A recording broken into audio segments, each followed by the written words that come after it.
Buenas tardes, queridos compañeros de la Universidad de Gerardo Barrios. Nosotros somos el grupo compuesto por mi persona, licenciada Gloria Vanessa Valle de Campos, licenciado Miguel Enrique Reyes Ventura y licenciado José Ismael Osegueda Maravilla. En esta tarde nosotros hablaremos de la sentencia González y otras, conocida mejor como Campo Algodonero versus México ante la Corte Interamericana de Derechos Humanos, 16 de noviembre del año 2009. Para iniciar haremos una relación de los hechos. Este caso cuenta con tres, siendo una de ellas Laura Berenice Ramos Monarres. Al momento de los hechos contaba con 17 años de edad. El 21 de septiembre del año 2001, después de acudir a su bachillerato y trabajar como mesera, ya no regresó a su domicilio. El 10 de octubre del mismo año, la señorita Claudia Ivette González, de 20 años de edad, fue por última vez al salir de la maquiladora Lear 173, a la que no le permitieron el ingreso por llegar 2 minutos tarde. Siendo el caso de Esmeralda Herrera Monreal, la tercera de las víctimas, en el día 29 de octubre del año 2001, desapareció cuando regresaba a su vivienda después de trabajar como empleada doméstica en una casa de Ciudad Juárez. Reportarla a sus madres, las autoridades locales no actuaron para buscarlas inmediatamente, sintiéndose en una situación de vulnerabilidad, ya que por parte de las autoridades lo único que escuchaban era estarán con el novio o que andaban de voladas, y que debían de esperar el proceso, que era de 72 horas para iniciar las investigaciones correspondientes. El 6 y 7 de noviembre del año 2001 fueron encontrados 8 cuerpos de mujeres en un campo algodonero ubicado al norponiente de la ciudad de Juárez. Dentro de esos 8 cuerpos, 3 eran las víctimas antes relacionadas. A los 2 días de haber encontrado los cuerpos, las autoridades asignaron arbitrariamente la identidad a las víctimas. Pero fue hasta el año 2006, por el equipo argentino de antropología forense, que se tuvo certeza la identidad de 2 de las víctimas, siendo ellas Esmeralda y Laura Berenice. Otras mujeres. En el caso de Claudio Ivette González, su madre no aceptó que se realizaran los estudios por parte de la EAAF, por lo que no se tiene identidad, la certeza de su identidad. Los años de errónea identificación ha llevado a firmar en el caso del campo algodonero que son 11 víctimas y sus familias. En relación a la investigación de los responsables, 4 días después de que encontraran los cuerpos, se consignó a 2 hombres siendo procesados por los delitos de homicidio y violación, con claras sospechas de haber sido torturados para obtener su confesión. En febrero del 2002, uno de los presuntos responsables murió en prisión y en octubre del 2004 fue condenado el otro hombre a 50 años de cárcel. En el año 2005, un tribunal de apelación decretó absolver al mismo por falta de elementos en su contra. Los 2 abogados que defendieron a estos inculpados fueron asesinados posteriormente, no teniendo el año concreto. Hubo nuevas investigaciones sobre los responsables. Entre el año 2003 y 2006, la Procuraduría General de la República de México había abierto otra línea de investigación. En este caso se iba por la línea o por el vínculo que pudiese haber existido de los crímenes con la delincuencia organizada. Extrajo 14 expedientes, dentro de los cuales iban los del campo algodonero. Pero después de 3 años, la Procuraduría General de la República declinó de la competencia, porque concluyeron que no existían los vínculos con el crimen organizado. En 2006, al no haber inculpados, se reiniciaron las investigaciones sobre los responsables de los homicidios de las 8 mujeres encontradas en dicho campo. La investigación se dividió en 8 legajos, uno por cada víctima. Actualmente las autoridades investigan de diferentes probables responsables que no tienen un vínculo entre sí. En el 2005 se presentó una denuncia contra servidores públicos que hubieran hecho negligencia u omisión durante el procedimiento. Proceso ante el Sistema Interamericano de Protección de Derechos Humanos. En marzo del 2002 se presentan las 3 peticiones individuales. En el año 2005 se admiten de manera individual. La comisión consideró que el Estado mexicano no había avanzado lo suficiente, prorrogándole 2 meses para seguir con las investigaciones por presuntas violaciones a derechos humanos. Su aceptación fue notificada el 9 de diciembre del 2007. En febrero del 2008 se presentó el escrito de argumentos, solicitudes y pruebas de las víctimas. La audiencia pública fue celebrada el 28 y 29 de abril del 2009. La sentencia fue aprobada en noviembre y publicada el 10 de diciembre del 2009. Principales alcances de la sentencia. En primer lugar, nos remitimos a la justicia para las víctimas. En segundo lugar, reconocimiento de los homicidios de mujeres por razones de su género. Tomando en cuenta que se incluye dentro del tipo penal como feminicidio en el en la normativa mexicana. Y como tercer punto, desarrollo de la jurisprudencia con base en la Convención Belém do Pará o de criterios en materia de reparación con perspectiva de género. Justicia para las víctimas. El proceso internacional permitió que las víctimas y, en este caso, sus familiares fueran escuchadas. La sentencia, su finalidad, lleva la satisfacción para las víctimas y la Corte reconoció que las familias Herrera y Monarres han sido víctimas de actos de hostigamiento y amenazas por parte de agentes del Estado. Como lo podemos visualizar dentro de la presentación, tenemos un cuadro comparativo de las violaciones alegadas de las partes y de las violaciones determinadas por la Corte Interamericana de Derechos Humanos, siendo las víctimas directas. Gracias, compañera. Continuando con la exposición y haciendo una retroalimentación de lo que la compañera ha expuesto en las láminas anteriores, nosotros como grupo podemos determinar, en el presente caso, marca un precedente en materia de géneros, derecho hacia las mujeres, que en el transcurso de toda la narración de los hechos podemos observar desde el precedente, del momento que iniciaron lo que fueron las desapariciones de las mujeres, desde el año de 1993, empezaron a reportar en Ciudad Juárez la desaparición de las mujeres, se vino haciendo un comportamiento de carácter sistémico arraigado en ese componente de violencia que permea en la Ciudad de México, llegando hasta esta situación. Y la parte de ese componente social hacía de que las autoridades se volvieran cómplices producto de la inacción y el hecho que el aparato estatal no se activara, sino que fuera necesario tener que esperar que pasara el tiempo, en este caso 72 horas, para iniciar lo que es la búsqueda.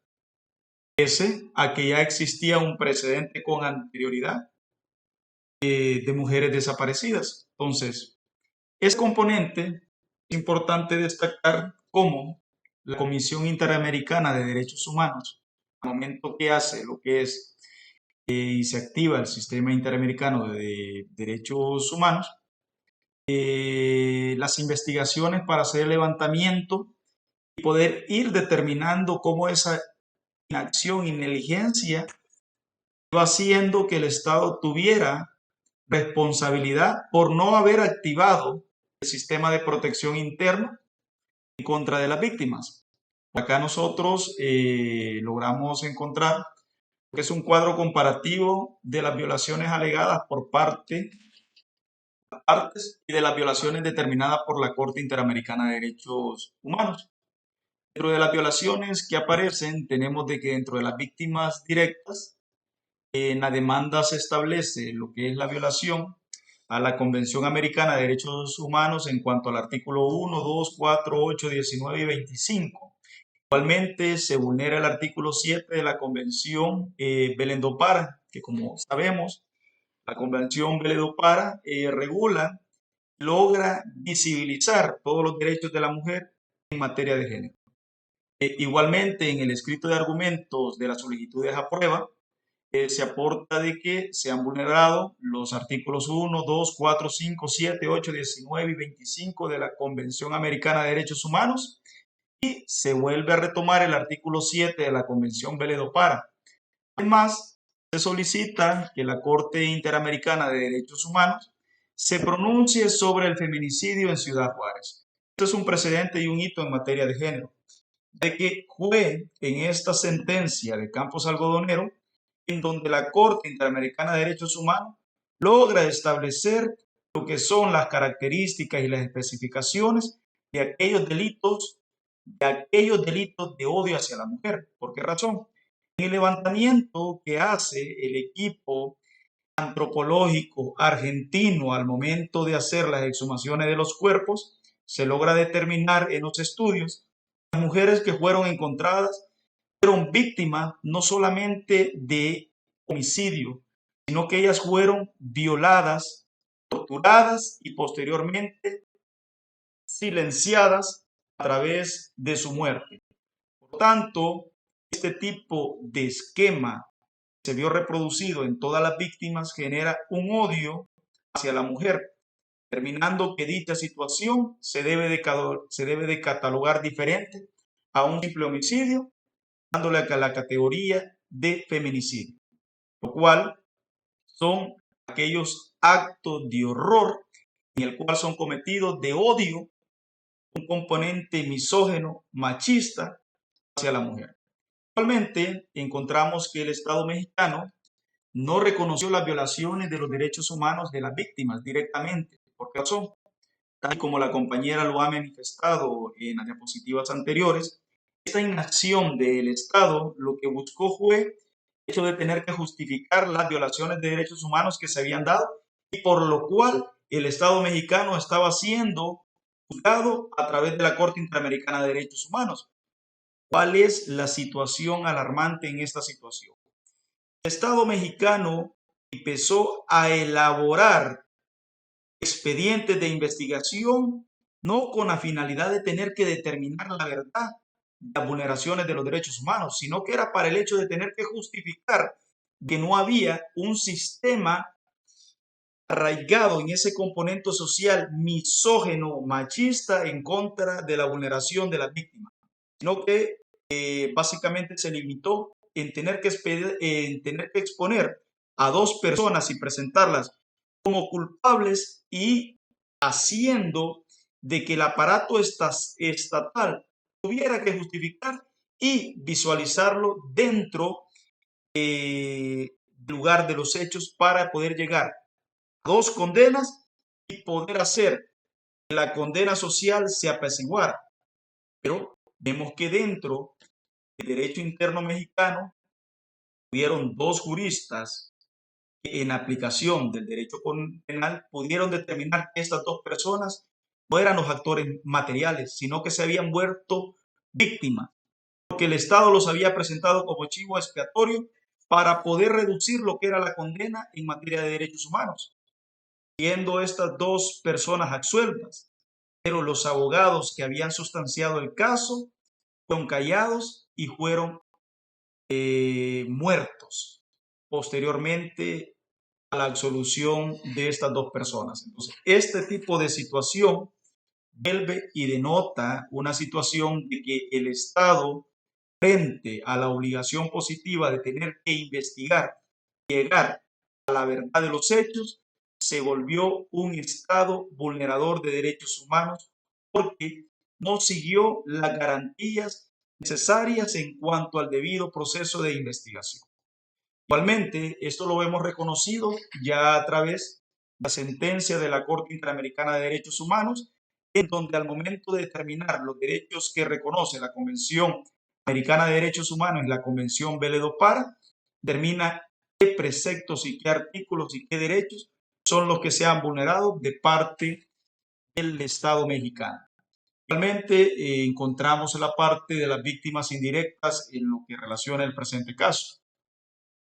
En materia legislativa, la Corte Interamericana de Derechos Humanos determinó la responsabilidad del Estado mexicano por la falta de un marco jurídico adecuado para garantizar el derecho a una vida libre de violencia. Esto nosotros lo encontramos plasmado en la sentencia de Campos Algodoneros versus México, el párrafo 285, en el cual literalmente la Corte Interamericana de Derechos Humanos hace la siguiente consideración: que el Estado no demostró por haber adoptado normas o implementado las medidas necesarias conforme al artículo 2 de la Convención Americana y 7 de la Convención Vélez-Dopara, que permitiera a las autoridades ofrecer una respuesta inmediata y eficaz ante la denuncia, desaparición y prevenir adecuadamente la violencia contra la mujer. Tampoco demostró haber adoptado normas o tomado medidas para que los funcionarios responsables de recibir las denuncias tuvieran la capacidad y la sensibilidad para entender la gravedad del fenómeno de la violencia contra la mujer y la voluntad para actuar de manera inmediata. De igual manera, hemos reflejado lo que manifesté hace un momento en este proceso en el cual se logra introducir lo que es la definición de los homicidios de las mujeres como un acto de odio hacia las mujeres, lo cual en materia de género se le cataloga como feminicidios. Posteriormente, se establece esta resolución, es de las más revolucionarias, de las más, podría ser, es la primera que siente precedente en materia de perspectiva de género, permitiendo que existiera lo que es una evolución de la jurisprudencia sobre los derechos humanos de las mujeres. Partiendo de este caso, es que se empiezan a organizar grupos de mujeres, empiezan a surgir movimientos en el cual es necesario el Estado comience a visibilizar los derechos de la mujer. Por lo tanto, posteriormente vamos a ver que cuando a través de la resolución y de la condena que establece la Corte Interamericana y establece las responsabilidades que el Estado debe de adoptar, estas medidas permite que en el tema social, académico y sobre todo en la parte de investigación interna del Estado, surgieran modificaciones a la normativa interna y se fueran mejorando aquellos aspectos de investigación frente a la vulneración de los derechos en contra de la mujer. Tenemos también, en cuanto a la obligación de garantizar el derecho de las mujeres a una vida libre de violencia, la Corte Interamericana de Derechos Humanos establece la obligación implica que se debe organizar todo el aparato gubernamental y en general todas las estructuras a través de las cuales se manifiesta el ejercicio del poder público, de manera tal que sean capaces de asegurar jurídicamente el libre y pleno ejercicio de los derechos humanos. Como consecuencia de esta obligación, los estados deben de actuar con la debida diligencia, deben ir, investigar, sancionar toda violación de los derechos humanos reconocido por la Convención y procurar además el restablecimiento, si es posible, del derecho conculcado y en su caso, la reparación de los daños reproducidos por la violencia a los derechos humanos.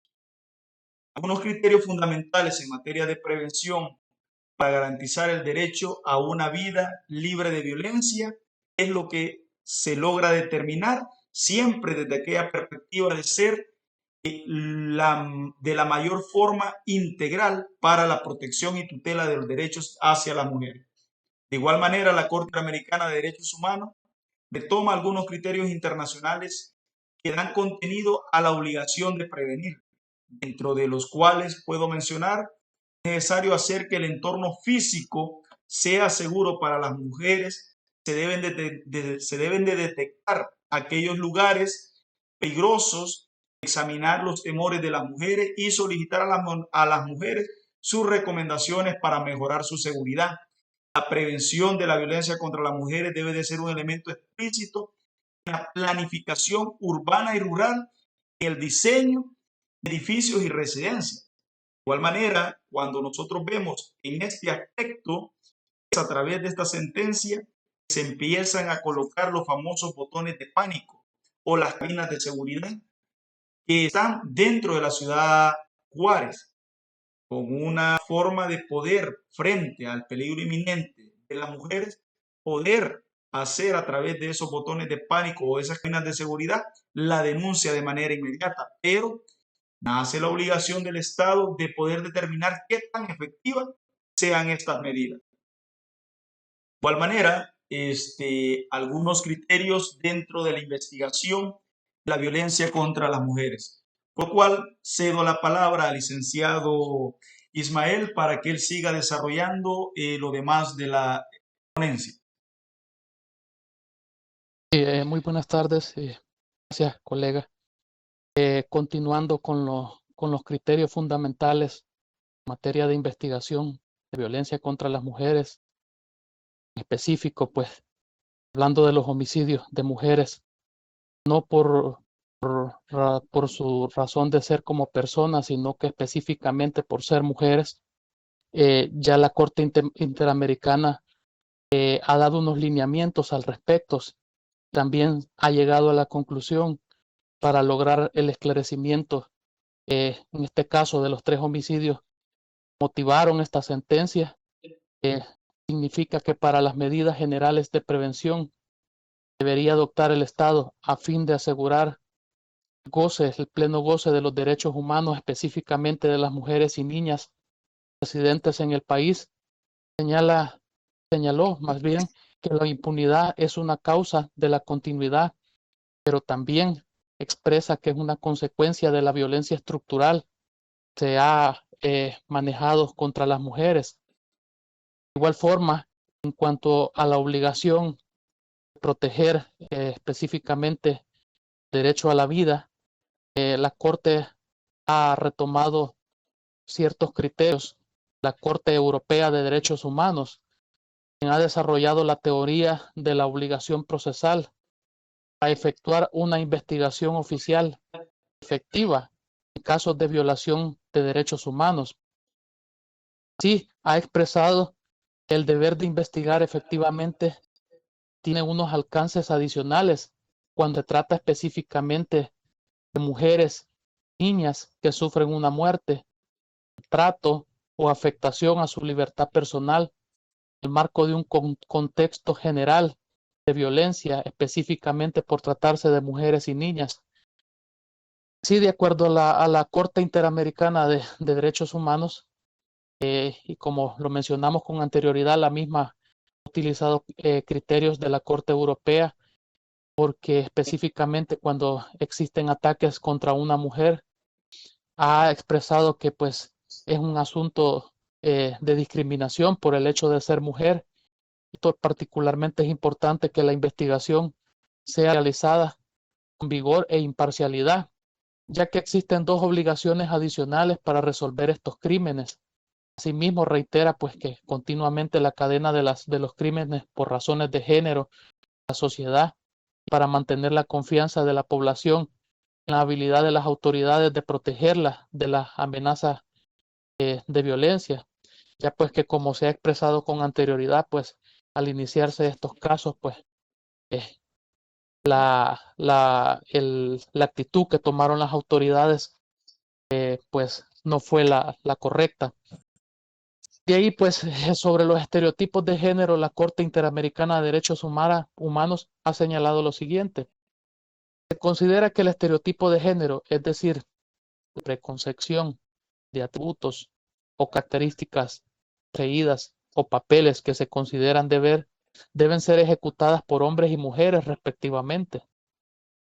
Se asocia con la subordinación de la mujer o prácticas basadas en estereotipos de género socialmente dominantes y socialmente persistentes, condiciones que se agravan cuando los estereotipos se reflejan implícitamente o explícitamente en políticas y prácticas, particularmente en el razonamiento y el lenguaje de las autoridades. Bien sabemos, pues a lo largo de los años venimos de un sistema, por así denominarlo, patriarcal, el que pues aún en la actualidad, en pleno siglo XXI, existen rasgos de ese sistema. Por lo tanto, pues la creación y uso de estos estereotipos se convierte en una de las causas y consecuencias de la violencia de género contra la mujer. Si vemos ahora, vamos a hablar acerca de la reparación con perspectiva de género. Y se ha establecido que los criterios jurisprudenciales en la sentencia tienen una denotación importante en el tema de la reparación integral, ya que este principio implica el restablecimiento de la situación anterior, la eliminación de los efectos que la violación produjo, así como una indemnización como compensación por los daños causados. Sí, teniendo en cuenta la situación de discriminación estructural en la que se enmarcan los hechos ocurridos en el presente caso, vemos que las reparaciones deben tener un enfoque o tener una vocación transformadora de dicha situación, de tal forma que las mismas tengan no solo un efecto restitutivo, mencionaba la Corte Interamericana de Derechos Humanos, sino también correctivo. ¿Por qué razón? A efecto de que no se vuelvan a producir este tipo de situaciones. Así, de conformidad con lo anterior, pues las reparaciones no solo enfrentan el daño que fue ocasionado por los procesos de victimización, sino que también las situaciones de exclusión que vivían las víctimas. Así, en efecto, desde esta perspectiva, reparaciones deben tener un potencial transformador. Las relaciones de poder hicieron posible la comisión de atrocidades y que, de permanecer modificadas, pondrían en riesgo la sostenibilidad del nuevo orden democrático y pacífico que busca a través de ellas. Esta visión permitirá, pues, lo que es diseñar estrategias de acceso a la justicia para todas las mujeres y niñas víctimas de violencia. Sí, hablando ahora respecto a las reparaciones dictadas por la Corte Interamericana de Derechos Humanos, vamos a mencionar las siguientes. Como número uno tenemos lo que son las investigación y sanción de los responsables, es decir, pues mandó al Estado hacer pues una investigación en la cual pues se identificara de forma individualizada a los responsables de este tipo de homicidios y también una atención médica y especializada a víctimas, en este caso pues a los familiares de las personas pues de las mujeres fallecidas. Bien, se tomó como prioridad hacer una investigación y también consecuentemente una sanción de aquellos servidores públicos involucrados, como mencionábamos con anterioridad, pues al hacer pues la respectiva denuncia, pues la actitud que tomaron los funcionarios en este caso pues no fue la adecuada. Consecuentemente, pues la Corte Interamericana de Derechos Humanos manifestó que debía de haber una sanción hacia estos servidores públicos, esa actitud tan negativa ante los casos que se pusieron de su conocimiento. Consecuentemente, pues también se ha hablado en ese orden de ideas acerca de un pago de indemnización, así como gastos y costas. También se ha mencionado lo que es un acto de reconocimiento de la responsabilidad de una publicación de la sentencia.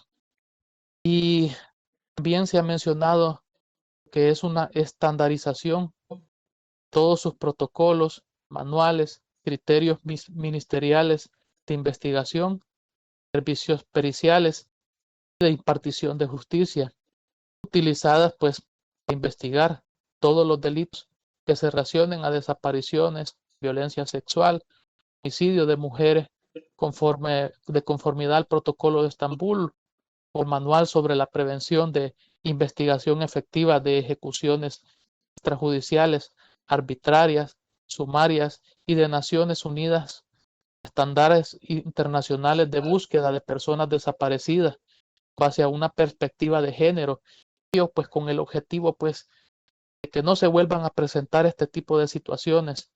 La Corte pues ha ordenado, el Estado pues debe tener ya mayormente configurados pues lo que son estos protocolos para actuar de forma efectiva ante este tipo de situaciones. Y también se ha mencionado pues de adecuar lo que es el protocolo de ALBA o en su defecto un nuevo dispositivo análogo para la búsqueda inmediata de mujeres y niñas desaparecidas. Su condición, valga la redundancia, de ser mujeres y niñas. Asimismo, pues se ha mencionado lo que es la creación de una página electrónica que contendrá la información personal necesaria de todas las mujeres, jóvenes y niñas que desaparecieron en Chihuahua desde 1993 y que continúan desaparecidas. Esta página deberá permitir que cualquier individuo se comunique con las autoridades, inclusive de manera anónima, para proporcionar información sobre el paradero de mujeres y niñas desaparecidas o, en su caso, de los restos. La información contenida en esta página electrónica se ha expresado que debe actualizarse permanentemente. Sí, también vemos lo que es el Banco Nacional de Información Genética, programas y cursos permanentes de educación y capacitación en derechos humanos, género, perspectiva de género para la debida diligencia, la conclusión de averiguaciones previas y procesos judiciales relacionados con discriminación, violencia y homicidios de mujeres, como lo expresamos por razones de género, y superación de esta manera, pues de este tipo de estereotipos sobre el rol social que tienen las mujeres dirigidas a funcionarios públicos, fiscales, jueces, militares, entre otros, pues por ser estos los servidores, pues impartidores de justicia. He mencionado también programas de educación, pues para la población, para pues tener que la población pues tenga conocimiento de este tipo de situaciones, ¿verdad? Sí, continuamos pues con lo que es el Estado también. La Corte Interamericana ha ordenado que el Estado deberá, dentro del plazo de un año, a partir de la notificación de la sentencia de excepción preliminar, fondos, reparaciones y costas, para un concepto de gastos funerarios a la señora Monreal, la cantidad de $550, a la señora González por 250, a la señora Monaraes por 750 y por concepto de gastos de búsqueda 150 a la señora Monreal, 600 a la señora González, sí, 1050 a la señora Monarres. El Estado también además debe pagar un daño moral, $40,000 a Esmeralda Herrera, Pura Berenice, Ramos Monraes. Y así se ha emitido lo que es una serie, pues, sanciones, ¿verdad? Y una serie, de manera de reparar, pues, todo este tipo de daños. Y además el Estado se ha expresado que debe entregar la cantidad de $45,000 a las madres de las jóvenes Herrera y Ramos González, quienes entregarán en su caso la cantidad que estimen adecuada a sus representantes por concepto de gastos y Excelente, costos. licenciado. Ahí vemos todo el nivel de costas en el cual el Estado mexicano fue condenado. Para poder terminar lo que es esta intervención, solamente nos falta en cuanto al seguimiento de las obligaciones que la Corte Interamericana de Derechos Humanos estipuló, el cual al consultar en la página web de lo que es el Consejo Nacional de Derechos Humanos de México, en la parte final aparece lo que es un enlace en el cual existen varios informes de seguimiento, lo cual en esa parte se logra determinar que el Estado mexicano ha cumplido en parte las recomendaciones y las condenas que tanto la Comisión y la Corte Interamericana de Derechos Humanos hizo al Estado mexicano. No sé, la licenciada, si tiene alguna parte, una aportación adicional a esta conclusión que nos hemos formado. Cedo la palabra, licenciada. Lo único que me tocaría agregar es que el sistema interamericano sí cumple, sí vela por los derechos humanos de todos los países o estados partes que formamos el sistema interamericano y que eventualmente hemos sido condenados en algunas ocasiones nosotros como el Estado de El Salvador, pero aún así existen las garantías y existe la protección de los derechos humanos por parte del sistema. Por ende, creo que vamos en un buen lineamiento con respecto al sistema interamericano y que nos sentimos orgullosos de pertenecer a estos sistemas porque de verdad vela por el cumplimiento de los derechos y garantías de los derechos humanos de todos sus ciudadanos. Solamente, licenciado. Excelente, licenciada. Licenciado Ismael, su conclusión. Sí, de igual manera agregar pues que efectivamente pues hemos visto cómo a partir de este caso pues tan bonito que hemos tocado en este día ha habido una línea ascendente, pues se ha creado una serie de convenios y tratados pues con el objetivo de erradicar lo que es una vida libre de violencia, en este caso específicamente pues para las mujeres, niñas por su condición pues de ser mujeres y niñas, que no se vuelvan pues a producir nuevamente este tipo de situaciones. Excelente. Bueno, compañeros, no nos queda más que despedirnos y bendiciones para todos ahí en el grupo de la maestría. De igual manera, bendiciones para cada uno. Adiós. Buenas tardes. Buenas Buenas tardes. tardes.